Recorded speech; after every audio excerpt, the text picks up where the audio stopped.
السلام علیکم۔ آج میں اعتکاف کرنے کی فضیلت بیان کر رہا ہوں۔ اس کے الطاف تو ہیں عام شہیدی سب پر، تجھ سے کیا جد تھی اگر تو کسی قابل ہوتا۔ حضرت ابن عباس رضی اللہ عنہ ایک مرتبہ مسجد نبوی میں اعلیٰ صاحبی الصلاۃ والسلام میں معتکف تھے۔ آپ کے پاس ایک شخص آیا اور سلام کر کے چوپ چاپ بیٹھ گیا۔ حضرت ابن عباس رضی اللہ عنہ نے اس سے فرمایا کہ میں تمہیں غم زدہ اور پریشان دیکھ رہا ہوں، کیا بات ہے؟ اس نے کہا کہ اے رسول اللہ کے چچا کے بیٹے، میں بے شک پریشان ہوں۔ یہ فلاں کا مجھے پر حق ہے اور نبی کریم صلی اللہ علیہ وسلم کی قبر اطہر کی طرف اشارہ کر کے کہا کہ اس قبر والے کی عزت کی قسم، میں اس حق کے ادا کرنے پر قادر نہیں۔ حضرت ابن عباس رضی اللہ عنہ نے فرمایا کہ اچھا، کیا میں اس سے تیری سفارش کروں؟ اس نے عرض کیا کہ جیسے آپ مناسب سمجھیں۔ ابن عباس رضی اللہ عنہ یہ سن کر جوتا پہن کر مسجد سے باہر تشریف لائے۔ اس شخص نے عرض کیا کہ آپ اپنا اعتکاف بھول گئے؟ فرمایا بھولا نہیں ہوں، بلکہ میں نے اس قبر والے یعنی صلی اللہ علیہ وسلم سے سنا ہے، اور ابھی زمانہ کچھ زیادہ نہیں گزرا۔ یہ لفظ کہتے ہوئے ابن عباس رضی اللہ عنہ کی آنکھوں سے آنسو بہنے لگے کہ حضور صلی اللہ علیہ وسلم نے فرما رہے تھے کہ جو شخص اپنے بھائی کے کسی کام میں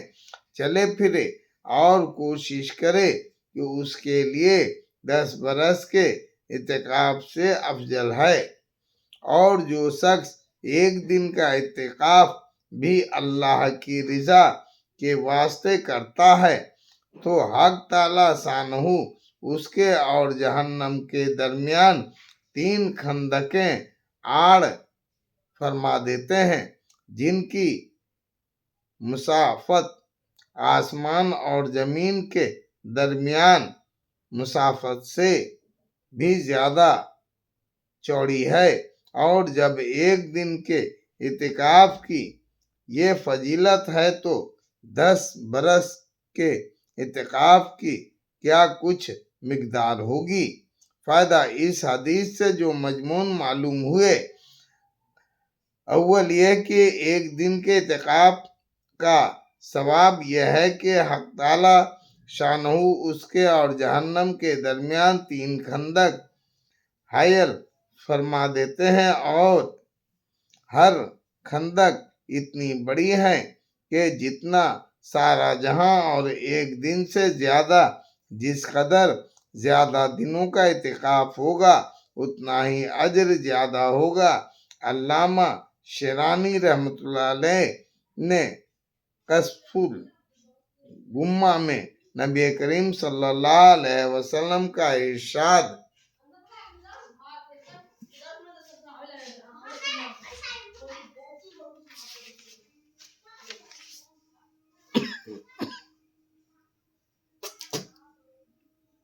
نقل کیا ہے کہ جو شخص عشرائے رمضان کا اعتکاف کرے اس کو 2 حج اور 2 عمروں کا اجر ہے، اور جو شخص مسجد جماعت میں مغرب سے عشاء تک کا اعتکاف کرے کہ نماز قرآن کے علاوہ کسی سے بات نہ کرے، حق تعالیٰ شانہ اس کے لیے جنت میں ایک محل بناتے ہیں۔ دوسرا مضمون جو اس سے بھی زیادہ اہم ہے، وہ مسلمان کی حاجت روائی ہے کہ 10 برس اعتکاف میں افضل ارشاد فرمایا ہے۔ اسی وجہ سے ابن عباس رضی اللہ عنہ نے اپنے اعتکاف کی پرواہ نہیں فرمائی کہ اس کی تلافی پھر بھی ہو سکتی ہے اور اس کی قضا ممکن ہے۔ اسی وجہ سے صوفیاء کا مقولہ ہے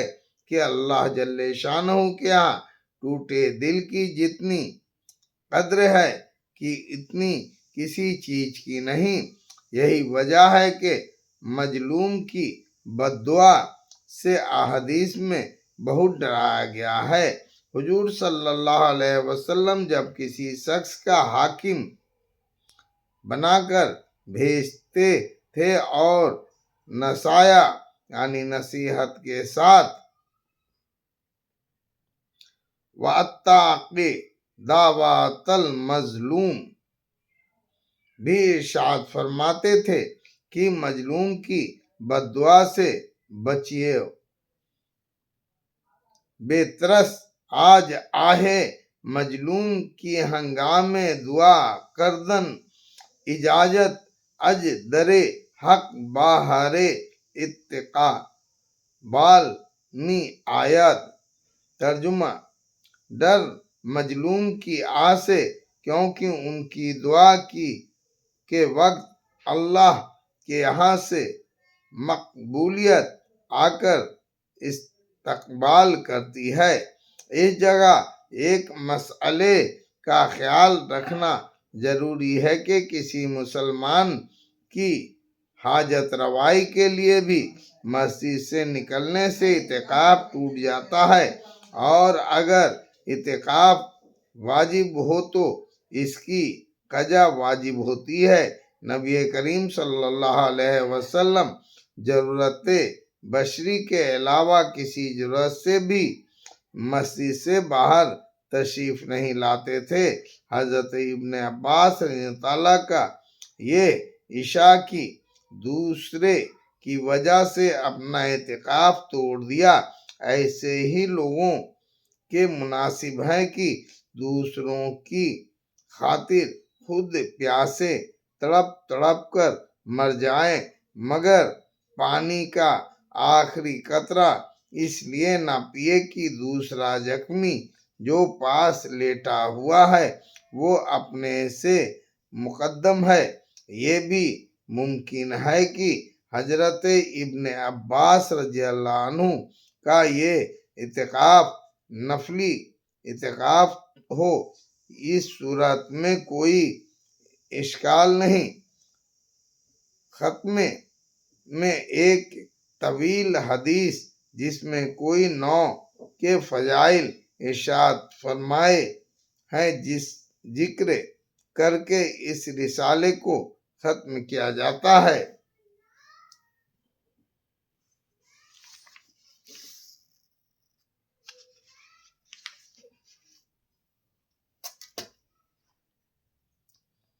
ابن عباس رضی اللہ عنہ کی روایت ہے کہ انہوں نے حضور صلی اللہ علیہ وسلم کو ارشاد فرماتے سنا ہے کہ جنت کو رمضان شریف کے لیے خوشبوؤں کی دھنی دی جاتی ہے اور شروع سال سے آخری سال تک رمضان کی خاطر آراستہ کیا جاتا ہے۔ پس جب رمضان المبارک کی پہلی رات ہوتی ہے تو عرش کے نیچے سے ایک ہوا چلتی ہے جس کا نام مسیرہ ہے، جس کے جھونکے کی وجہ سے جنت کے درختوں کے پتے اور کیڑوں کے حلقے بجنے لگتے ہیں، جس سے دیسی دل آوازیں سریلی آواز نکلتی ہے کہ سننے والوں نے اس سے اچھی آواز کبھی نہیں سنی۔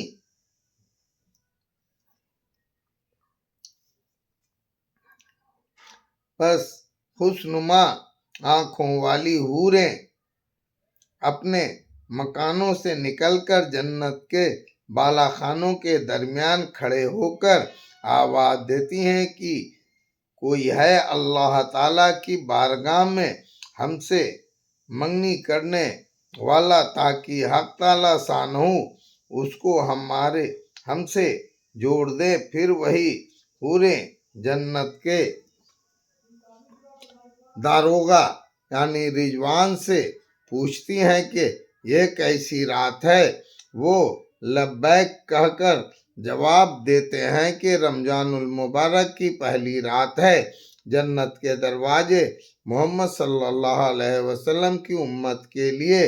آج کھول دیے گئے۔ حضور صلی اللہ علیہ وسلم نے فرمایا کہ حق تعالی شانہ رضوان سے فرما دیتے ہیں کہ جنت کے دروازے کھول دیں، اور مالک جہنم کے داروغہ سے فرما دیتے ہیں کہ احمد صلی اللہ علیہ وسلم کی امت کے روزے داروں پر جہنم کے دروازے بند کر دیں، اور جبرائیل علیہ السلام کو حکم ہوتا ہے کہ زمین پر جاؤ اور سرکش شیاطین کو قید کرو اور گلے میں توق ڈال کر دریا میں پھینک دو کہ میرے محبوب محمد صلی اللہ علیہ وسلم کی امت کے روزوں کو خراب نہ کرے۔ نبی کریم صلی اللہ علیہ وسلم نے یہ بھی ارشاد فرمایا کہ حق تعالی شانہ رمضان کی ہر رات میں ایک منادی یعنی آواز لگانے والے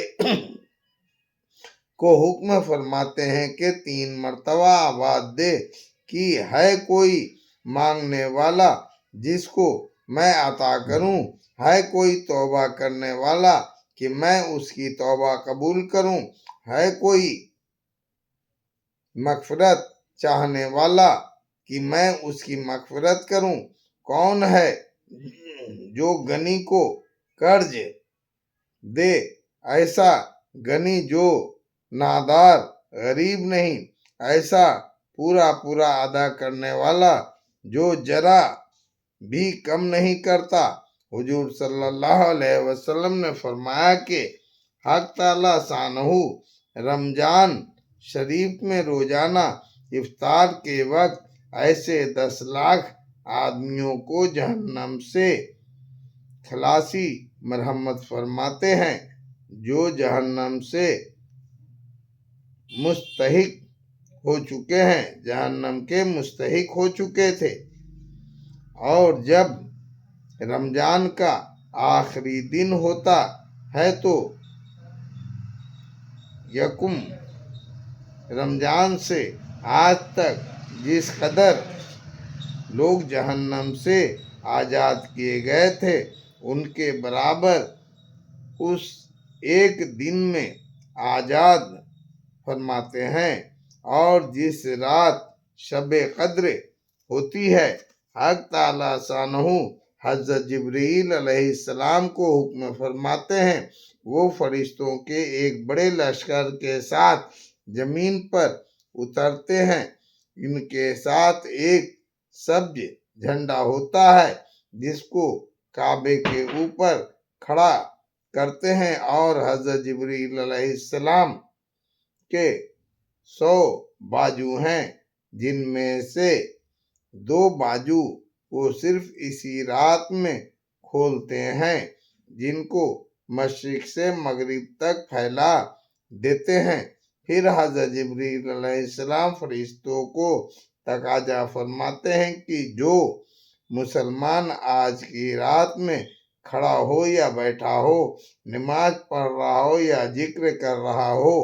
اس کو سلام کرو اور مصافحہ کریں اور ان کی دعاؤں پر آمین کہیں۔ صبح تک یہی حالت رہتی ہے۔ جب صبح ہو جاتی ہے تو جبرائیل علیہ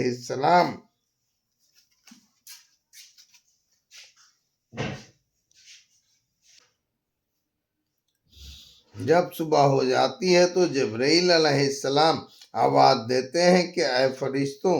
کی جماعت، اب کوچ کرو اور چلو۔ فرشتے حضرت جبرائیل علیہ السلام سے پوچھتے ہیں کہ اللہ تعالیٰ نے احمد صلی اللہ علیہ وسلم کی امت کے مومنوں کی حاجتوں اور ضرورتوں میں کیا معاملہ فرمایا؟ وہ کہتے ہیں کہ اللہ تعالیٰ نے ان پر توجہ فرمائی اور 4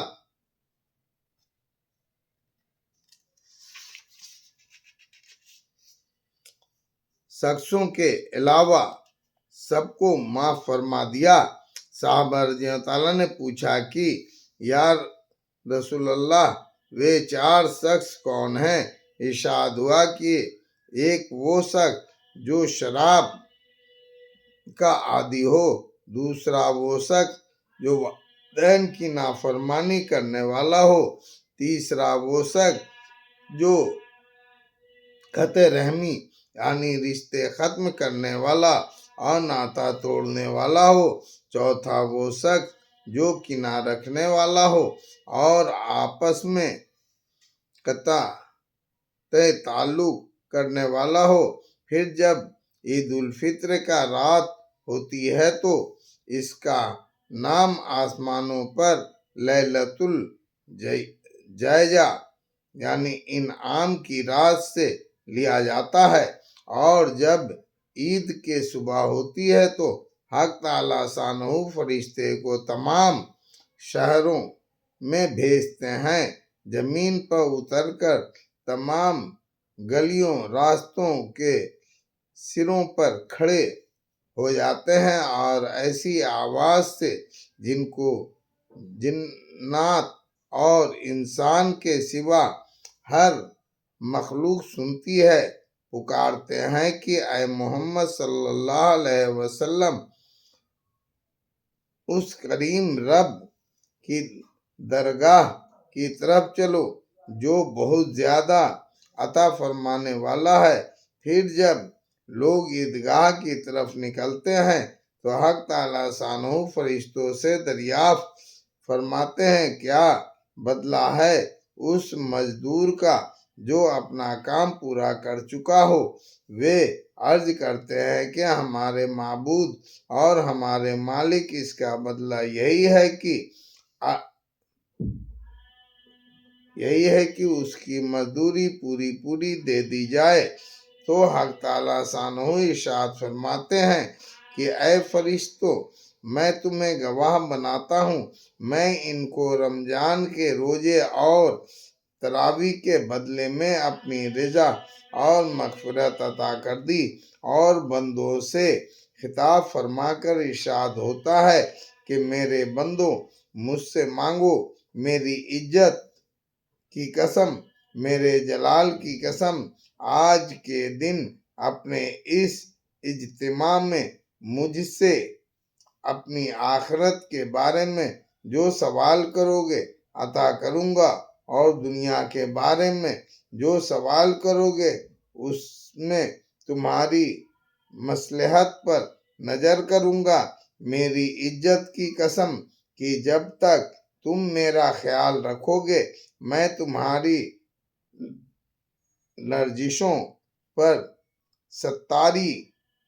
کرتا رہوں گا اور ان کو چھپاتا رہوں گا۔ میری عزت کی قسم اور میرے جلال کی قسم، میں تمہیں مجرموں اور کافروں کے سامنے رسوا اور فضیحت نہ کروں گا۔ بس جب بخشے بخشائے اپنے گھروں کو لوٹ جاؤ، تم نے مجھے راضی کر دیا اور میں راضی ہو گیا، پس فرشتے اس اجر و ثواب کو دیکھ کر جو اس امت کو افطار کے دن ملتا ہے خوشیاں مناتے ہیں اور کھل جاتے ہیں۔ الحمدللہ۔ اللہم اجعلنا منہم۔ فائدہ: اس حدیث کے اکثر مضامین گزشتہ اوراق میں بیان ہو چکے ہیں، البتہ چند امور قابل غور ہیں، جن میں سب سے اول اور اہم تو یہ ہے کہ بہت سے محروم رمضان کی مغفرت عامہ سے بھی مستثنی یعنی الگ تھے، جیسا کہ پہلی روایت میں معلوم ہو چکا ہے اور وہ عید کو اس مغفرت اما سے بھی مستثنا کر دیے گئے، جن میں سے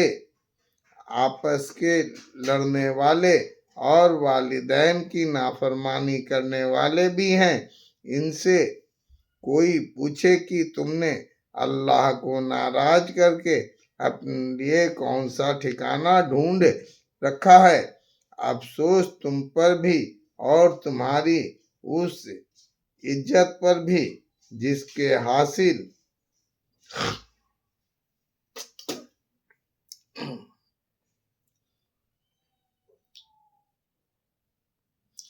کرنے کے غلط خیال میں تم رسول اللہ کی بد دعائیں برداشت کر رہے ہو، جبریل علیہ السلام کی بد دعائیں اٹھا رہے ہو اور اللہ کی رحمت و مغفرت سے اما سے بھی نکالے جا رہے ہو۔ میں پوچھتا ہوں، آج تم نے اپنے مقابل کو جگ دہی دی، یعنی اپنے دشمن کو ہرا دیا، اپنی مونچھ اونچی کر ہی لی، وہ کتنے دن تمہارے ساتھ رہ سکتی ہے، جبکہ اللہ کا پیارا رسول تمہارے اوپر لعنت کر رہا ہے، اللہ کا مقرب فرشتے تمہاری ہلاکت کی بد دعا دے رہا ہے، اللہ جل شانہ تمہیں اپنی مغفرت و رحمت سے نکال رہے ہیں، اللہ کے واسطے سوچو اور بس کرو۔ صبح کا بھٹکا شام کو گھر آ جائے تو کچھ نہیں گیا، آج وقت ہے اور تلافی ممکن ہے، اور کل جب ایسا حاکم کی پیشی کی جانا ہے جہاں نہ عزت و نہ وجاہت کو پوچھ، نہ مال و متاع کارآمد۔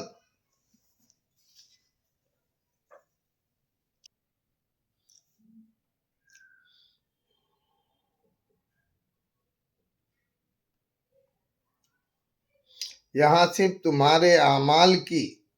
پوچھ ہے اور ہر حرکت لکھی لکھائی سامنے ہے۔ حق تعالیٰ شانہ اپنے حقوق میں درگزر فرماتے ہیں، مگر بندوں کے آپس کے حقوق میں بغیر بدلہ دیے نہیں چھوڑتے۔ نبی کریم صلی اللہ علیہ وسلم کا ارشاد ہے کہ مفلس میری امت میں وہ شخص ہے کہ قیامت کے دن نیک اعمال کے ساتھ آئے اور نماز، روزہ، صدقہ سبھی کچھ لائے، لیکن کسی کو گالی دے رکھی ہے، کسی کا تہمت لگا دی تھی، کسی کی مار پیٹ کی تھی، بس یہ سب دعوے دار آئیں گے اور اس کے میں سے ان حرکتوں کا بدلہ وصول کر لیں گے، اور جب اس کے پاس نیک اعمال ختم ہو جائیں گے تو اپنی برائیاں ان حرکتوں کے بدلے میں اس پر ڈالتے رہیں گے، اور پھر اس انبار کی بدولت وہ جہنم میں رسید ہو جائے گا، اور اپنی کثرت اعمال کے باوجود جو حسرت و یاس کا عالم ہوگا وہ محتاج بیان نہیں۔ یہی مایوس تمنا کیوں نہ سوئے آسماں دیکھیں کہ جو منزل و منزل اپنی محنت رائے گاں دیکھیں۔ دوسرا امور قابل غور یہ ہے کہ اس رسالے میں چند مواقع مغفرت کے ذکر کیے گئے ہیں، اور ان کے علاوہ بھی بہت سے امور ایسے ہیں کہ وہ مغفرت کے سبب ہوتے ہیں اور گناہ ان سے معاف ہو جاتی ہے۔ اس پر ایک اشکال ہوتا ہے وہ یہ کہ جب ایک مرتبہ گناہ معاف ہو چکے تو اس کے بعد دوسری مرتبہ معافی کے کیا معنی؟ اس کا جواب یہ ہے کہ مغفرت کا قاعدہ یہ ہے کہ جب وہ بندے کی طرف متوجہ ہوتی ہے، اگر اس پر کوئی گناہ ہوتا ہے تو اس کو مٹاتی ہے، اور اگر اس کے اوپر کوئی گناہ نہیں ہوتا تو اس کے باقدر اس پر رحمت اور انعام کا اضافہ ہو جاتا ہے۔ اللہ اکبر۔